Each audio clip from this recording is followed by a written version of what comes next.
Hello students, welcome to your computer class. Now, in the last class हम लोगों ने देखा था कैरेक्टरिस्टिक्स ऑफ द कंप्यूटर. ठीक है, कंप्यूटर है, कंप्यूटर इज इलेक्ट्रॉनिक डिवाइस. तो व्हाट आर द कैरेक्टरिस्टिक्स, उसके क्या फीचर्स हैं, क्या कैरेक्टरिस्टिक्स है, ये हम लोगों ने लास्ट क्लास में देखा. Now components of the computer system.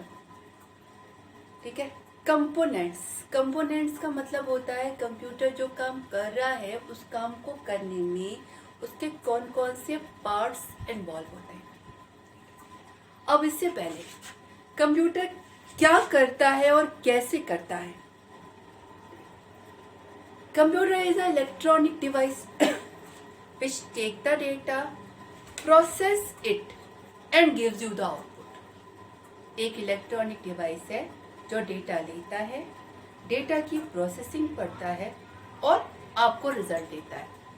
ठीक है, देखिए ये इनपुट, प्रोसेस, आउटपुट, ये वाली जो टेक्निक है काम करने की, ये तो जनरल टेक्निक है. आपको भी काम करना हो तो आप भी कैसे करेंगे. जैसे मैंने आपको मान लीजिए कोई भी काम दिया, क्या काम दिया, मान लीजिए मैंने आपको कहा कि 10 नंबर का एवरेज बताओ. राइट, कैसे बताएंगे आप. सबसे पहले आपको क्या चाहिए होगा, 10 नंबर. ठीक है, मीन्स यू विल रीड और लिसन और टेक 10 नंबर फ्रॉम मी, जिसको आपको एवरेज बताना है.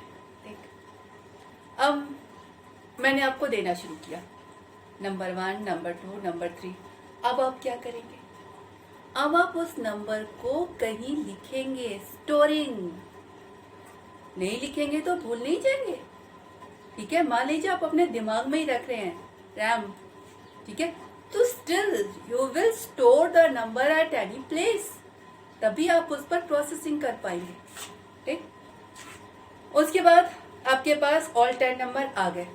अब आप क्या करेंगे, अब आप उस पर कैलकुलेशन परफॉर्म करेंगे.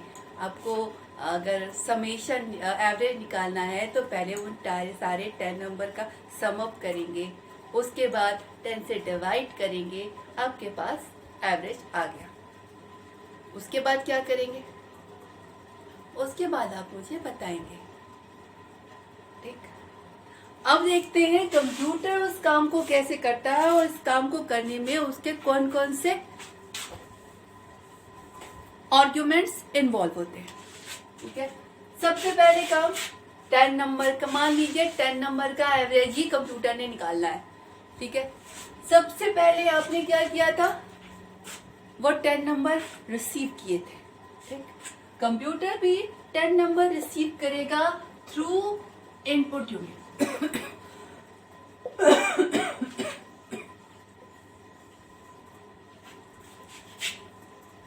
इनपुट यूनिट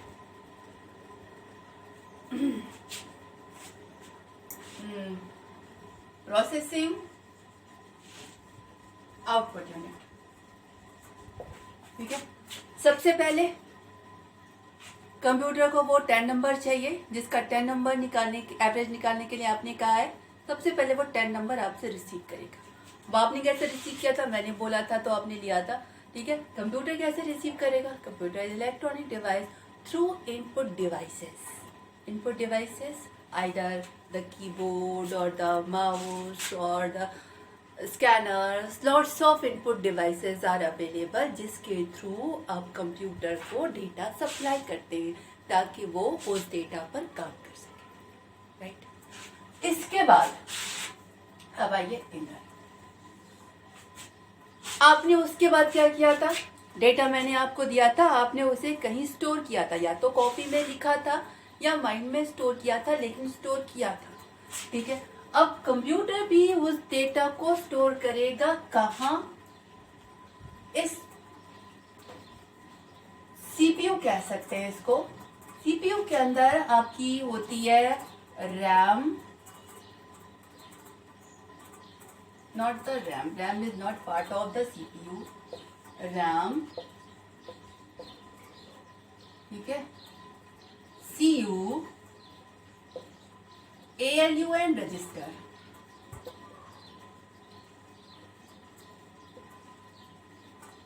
मैं अभी एक बहुत ही नॉर्मल उसमें बना रही हूँ, ठीक है। It's a resistor. इसको और कॉम्प्लिकेटेड फॉर्मेट में जब मैं आगे समझाऊंगी तब, अभी बस नॉर्मल समझिए, ठीक है। आपने उसे इनपुट दिया, उसने उस डेटा को कहीं स्टोर किया, ठीक है। तो उस डेटा को उसने रैम में स्टोर किया। रैम में क्यों स्टोर किया? क्योंकि जिस डेटा पर प्रोसेसिंग करनी हो उसको वो रैम में रखता है, और जिस डेटा को परमानेंटली सेव करके रखना हो उसे वो सेकेंडरी स्टोरेज डिवाइस पे रखता है। तो इस डेटा की तो कैलकुलेशन करनी है ना, तो उसने उस डेटा को रैम में रखा, ठीक। जैसे आपने रखा था दिमाग में, वैसे ही कंप्यूटर ने इनपुट यूनिट डेटा लिया, रैम में स्टोर कर दिया। उसके बाद आपने क्या किया था? आपने की थी उसकी प्रोसेसिंग क्या? सम किया था और डिवाइड किया था। अब कंप्यूटर उस सम और डिवाइड करने का काम करेगा अर्थमेटिक लॉजिक यूनिट, ALU। आपके इस CPU के अंदर अर्थमेटिक लॉजिक यूनिट नाम का एक डिवाइस होता है, component, which perform all the arithmetical and logical operation. तो जो हम 10 नंबर उसने स्टोर किए थे, वो 10 नंबर इस कंप्यूटर ने इस ALU को ट्रांसमिट कर दिए, और ALU ने पहले उसमें समेशन यानी अर्थमेटिकल ऑपरेशन, सम किया, डिवाइड किया, all are the arithmetical operation, जो भी अर्थमेटिकल ऑपरेशन परफॉर्म किए, और जो रिजल्ट आया उस रिजल्ट को वापस इस रैम में स्टोर कर दिया, ठीक है। यानी रिजल्ट आपके पास आ गया, processing perform, you have the result. अब उसके बाद आपने क्या किया था? आपने रिजल्ट मुझे बताया था। कंप्यूटर भी आपको रिजल्ट बताएगा, कैसे? अपने आउटपुट डिवाइस के थ्रू, ठीक है। देखिए, आप मुंह से बताएं, वो आपका आउटपुट डिवाइस है, आपका यूनिट है, आपका आउटपुट यूनिट है। कंप्यूटर का आउटपुट यूनिट क्या है? मॉनिटर, प्रिंटर, स्पीकर, ये सारे कंप्यूटर के आउटपुट यूनिट है, जिसके थ्रू कंप्यूटर आपको बताता है, ठीक है। तो आइदर थ्रू प्रिंटर और थ्रू मॉनिटर और through speaker, computer tells you what is the result, that is the same working, ठीक। अब यहाँ पर आप देख रहे हैं कि ओके, इनपुट डिवाइस के थ्रू आप डेटा दे सकते हैं, this perform all the arithmetical operation, storing यहाँ पे होती है। तो जैसे आप कर रहे हो वैसे ही कंप्यूटर भी कर रहा है। तो व्हाट इज द डिफरेंस? देखिए, जो मेन कंट्रोलिंग वाला काम है वो इसका control unit, just like your brain, input unit से कैसे डेटा लेना है, क्या डेटा लेना है, ये कंट्रोल यूनिट कंट्रोल करता है। अर्थमेटिक लॉजिक यूनिट को क्या ऑपरेशन परफॉर्म करना है, क्या करना है, किस पर करना है, ये कंट्रोल यूनिट कंट्रोल करता है। आउटपुट डिवाइस को क्या डिस्प्ले करना है, कब डिस्प्ले करना है, ये भी आपका कंट्रोल यूनिट इंस्ट्रक्ट करता है। मीन्स ऑल द डिवाइस को कंट्रोल करने का काम ये कंट्रोल यूनिट कर रहा है। और एक्चुअल में ये कंट्रोल यूनिट करता क्या है?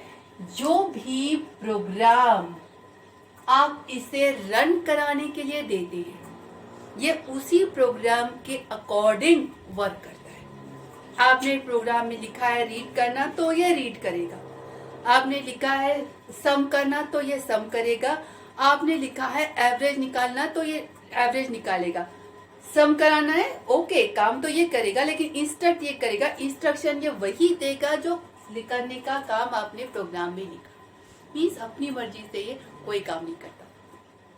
तो this is the working, this is the component, कैसे कंप्यूटर काम करता है। इनपुट यूनिट के थ्रू डेटा रिसीव करता है, आउटपुट यूनिट के थ्रू डेटा डिस्प्ले करता है, और इन सारे कंपोनेंट के थ्रू वो सारी प्रोसेसिंग परफॉर्म होती है। मीन्स कैलकुलेशन करना, आपका लॉजिकल ऑपरेशन, लॉजिकल ऑप्शन में कौन बड़ा है, कौन छोटा है, कौन मैक्सिमम है, कौन स्मॉलेस्ट है, ये सारी working, sum, average, lots of working, और बहुत ही बिगर डेटा पर और accurately it perform by the ALU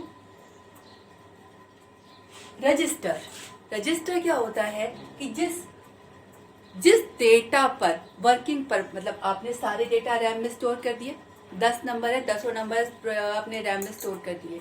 अब एक बार में तो एक ही नंबर आप जोड़ेंगे, तो जो नंबर पर आपका करंटली वर्किंग परफॉर्म हो रही हो वो डेटा आपका रजिस्टर में स्टोर होता है। तो these all are the component of the computer. अब इस आपके बुक में कंपोनेंट की डिटेलिंग है। डिटेलिंग क्या? इनपुट यूनिट मतलब कितने इनपुट डिवाइसेस, आउटपुट यूनिट मतलब कितने आउटपुट डिवाइसेस कैसे काम करते हैं, और इसकी RAM is the primary memory. तो प्राइमरी मेमोरी कौन कौन होती है, कितनी होती है, ठीक है। यहाँ पर मैंने सेकेंडरी मेमोरी तो लिखी ही नहीं, सेकेंडरी मेमोरी क्या क्या होती है और ये सीपीयू के अंदर क्या क्या होता है और कैसे होता है। They all are the component we will study in the detail कि कंप्यूटर के अंदर क्या क्या चीजें होती हैं और कैसे काम करती हैं। Now start.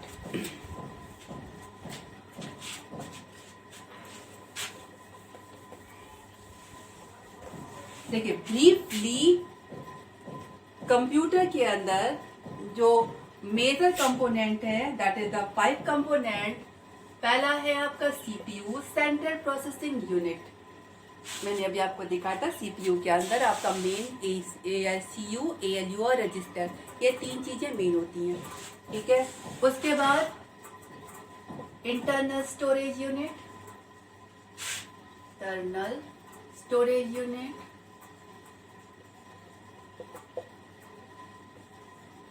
आउटपुट यूनिट,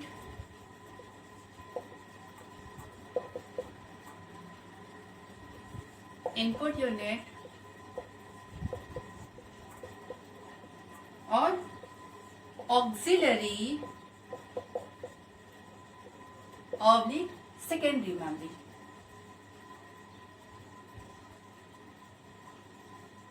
पहले मैं ये 5 चीजें क्या होती हैं ये समझा देती हूँ, फिर हम लोग एक एक चीज को डिटेल में लेंगे।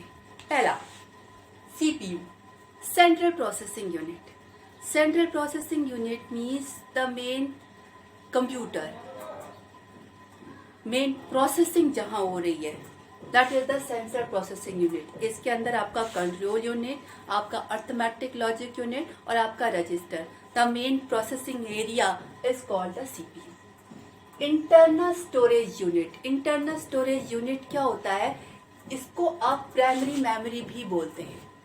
प्राइमरी मेमोरी का मतलब वो मेमोरी जिससे आपका प्रोसेसर डायरेक्टली इंटरेक्ट करता है। देखिए आपको किसी डेटा पे काम करना है तो वो किसी मेमोरी में स्टोर होगा, तभी आपका प्रोसेसर उस डेटा पर काम कर पाएगा।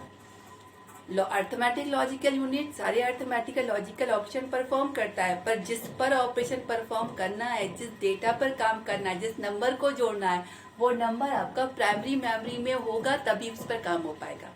तो इंटरनल स्टोरेज यूनिट, इसमें आपका register, main RAM, primary memory, all the primary memory. हम इसको डिटेलिंग में लेंगे कि प्राइमरी मेमोरी में आता क्या क्या है।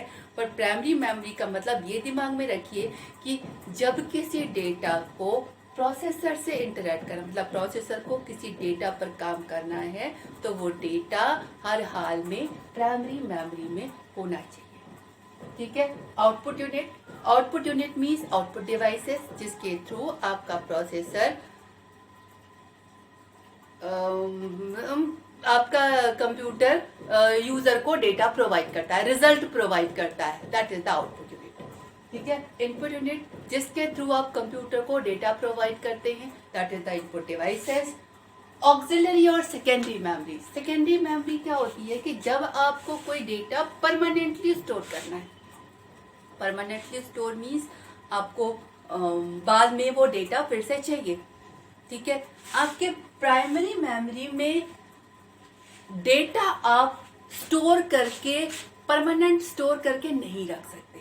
जब मैं प्राइमरी मेमोरी डिटेलिंग बताऊंगी, देखिए प्राइमरी मेमोरी में एक रोम होता है, उसमें तो आप डेटा लिख ही नहीं सकते, वो परमानेंट होता है, पर उसमें तो लिख ही नहीं सकते।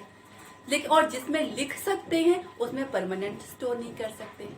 तो अगर आपको कोई डेटा परमानेंट स्टोर करना, मतलब आज आपने लिखा कोई लेटर मान लीजिए बनाया, कल उस पर फिर से आगे 2 लाइनें जोड़नी है, या कल वही लेटर आपको फिर से काम करना है, तो वो आपको उसको किसी ऐसी जगह स्टोर करना पड़ेगा जहाँ पे कल भी आए तो ओपन हो सके, आपको वो डेटा मिल सके। तो secondary memory is the permanent storing devices, means इसमें आप कुछ भी डेटा स्टोर करेंगे वो आपका परमानेंट रहेगा। तो सेकेंडरी मेमोरी में ढेर सारे डिवाइसेस आते हैं, वो सारे डिवाइसेस हम लोग इस कैटेगरी में पढ़ेंगे, ठीक है। तो component of the computer system में CPU, CUALU, internal storage unit means the primary memory, output unit means output devices, input unit means input devices, and auxiliary secondary memory means secondary memory. These 5 components, main, not the 5 only, all have the subcomponent, ठीक है। and input unit means not a single input, they lots of input devices, lots of primary memory too, lots of secondary memory too. We will study all the things in these 5 groups, right. सबसे पहले हम लोग पढ़ेंगे CPU.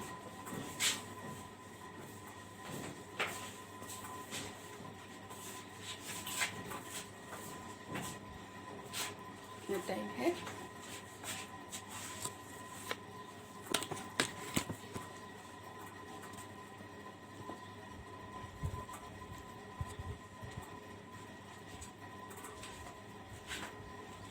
देखिए CPU, in the CPU there is a big picture and we have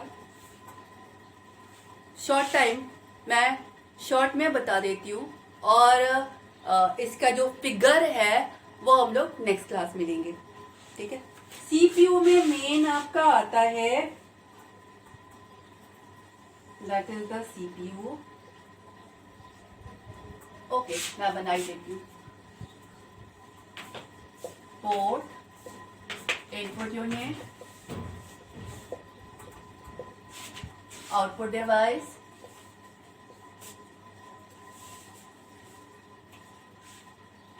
motherboard,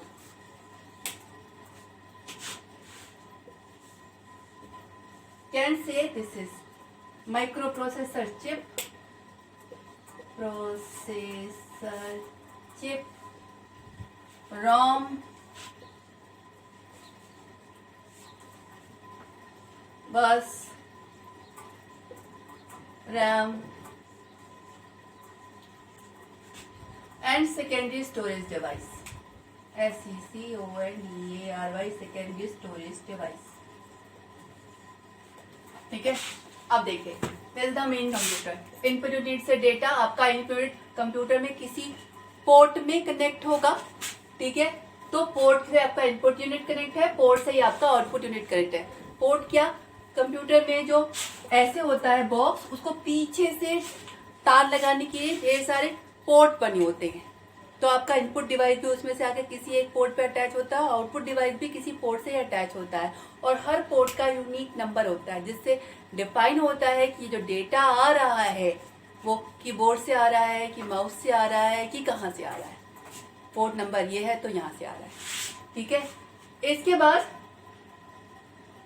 बस for the connection one, port आप एक जगह से डेटा दूसरी जगह बस के थ्रू जाता है, ठीक है। मेन आपका ये है micro processor chip, that is the CPU, ठीक है। इस सीपीयू के अंदर जो मेन चीजें होती हैं that is the CU, ALU and the register. CU क्या होता है, control unit which control all the working of the computer. Arithmetic logic unit which has the two one, एक अर्थमेटिक यूनिट और दूसरी लॉजिकल यूनिट। सारे arithmetical operation arithmetic unit में perform होते हैं और सारे लॉजिकल ऑपरेशन लॉजिकल यूनिट में परफॉर्म होते हैं। और register is the short storing device, जब जिस data, that is the processing one, यहाँ पे कुल प्रोसेसिंग वाला काम हो रहा है ना, तो जिस डेटा पर उस समय करंटली वर्किंग हो रही हो वो डेटा रजिस्टर में स्टोर होता है। तो this is the CPU, okay. We'll take the remaining thing in the next class. Okay, thank you.